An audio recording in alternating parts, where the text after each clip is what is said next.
Well then, new year at uni, new house, new set, same old, roughly coherent reviews and mediocre attempts at comedy.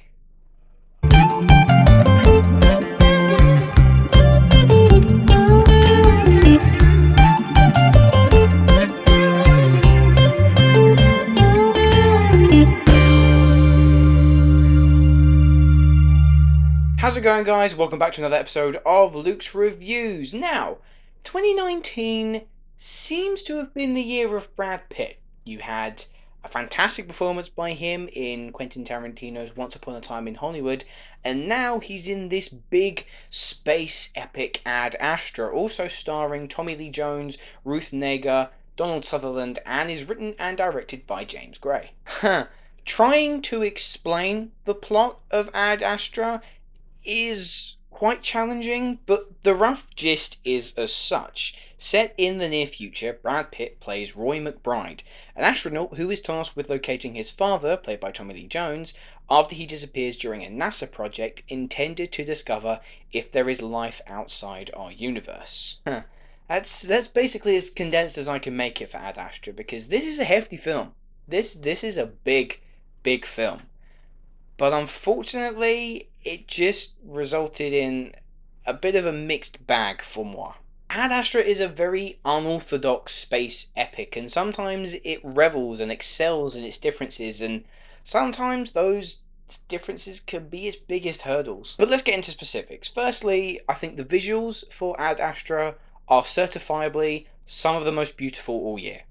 James Gray clearly has an affinity for space, showing his love for the beauty of it, rather than some directors who seem to want to push how fearful and frightening this empty void can be. Gray does the opposite, shows how beautiful, how ethereal this entire world beyond ours can be. And he teams with Hoyt van Hoytma, who also, I believe, shot Interstellar. So the two are comparable in a lot of ways, but in terms of visuals, yeah, very similar. From the effects, the use of colours, and specifically in this film, I noticed the use of shadows.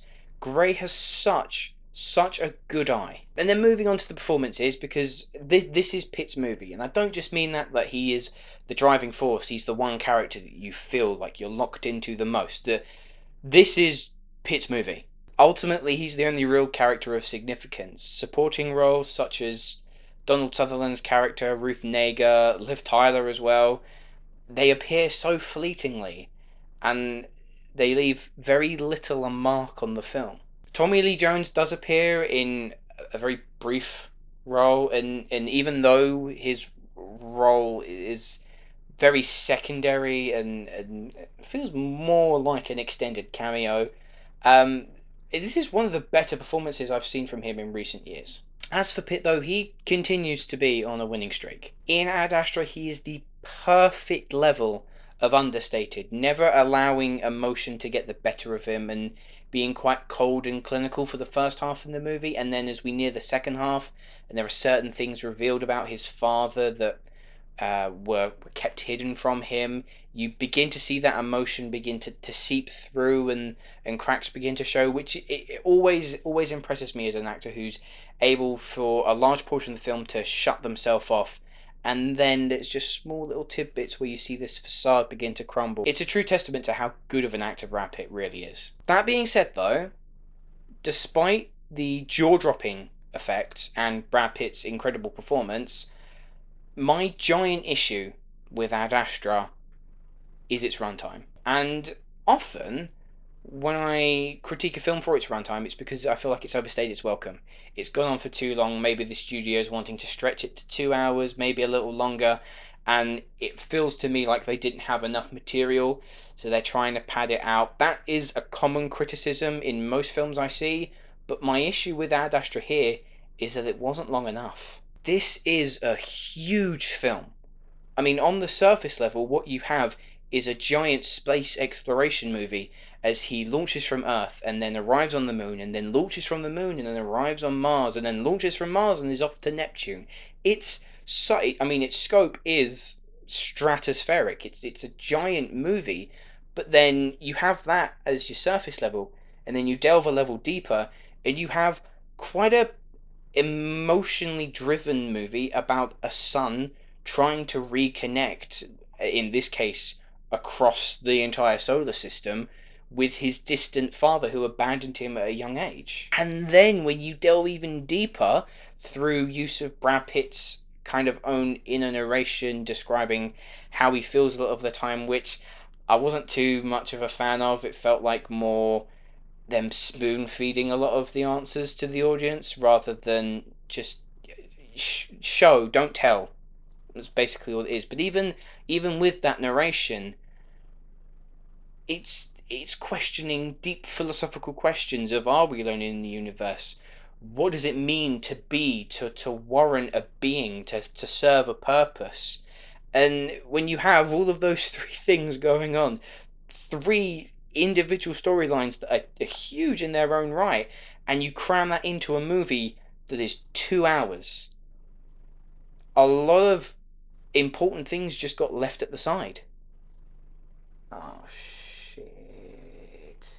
To give you an idea, that is the equivalent of trying to hit a home run, but instead of using a baseball bat, you're square enough with a pencil. Now, considering this film had suffered from quite a few delays, I'm gonna boil that down to the fact that it might have been due to the Fox Disney merger, and that they wanted to try and condense it down in order to make it more appealing to just the general public. But I feel like so much was lost along the way, and there is probably so much left on the cutting room floor to help divulge into who Roy is as a character, rather than just, oh, he's suffering from daddy issues. What else is there about him? We get a small hint into something that was going along with Liv Tyler, but it all just seems to have breezed past, because like the first act, within about 10 minutes, he's already launching off into space. We get about 10 minutes to introduce us to this character, set up what this mission is, and then before you know it, boom, he's on a spaceship, away we go, and it just feels rushed.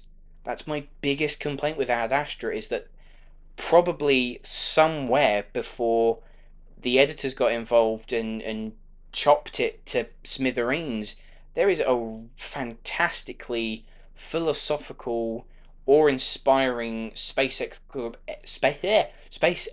That is a difficult word to say. Space exploration epic. But that's not what we got. Going into Ad Astra, my expectations were high. I have a soft spot for space exploration movies, and whilst Ad Astra aims for the stars, it's really crammed in to fit into those 2 hours. So much happens, and yet, because it all felt so rushed, I couldn't invest into any of it. Technically, it's fantastic, but emotionally, it's just nowhere near it should be. Overall, I'm going to give Ad Astra a 5 out of 10. Anyway guys, those were my thoughts on Ad Astra. Let me know what you thought of the film down in the comments below. And my question to you, what is your favourite space And my question to you, what is your favourite space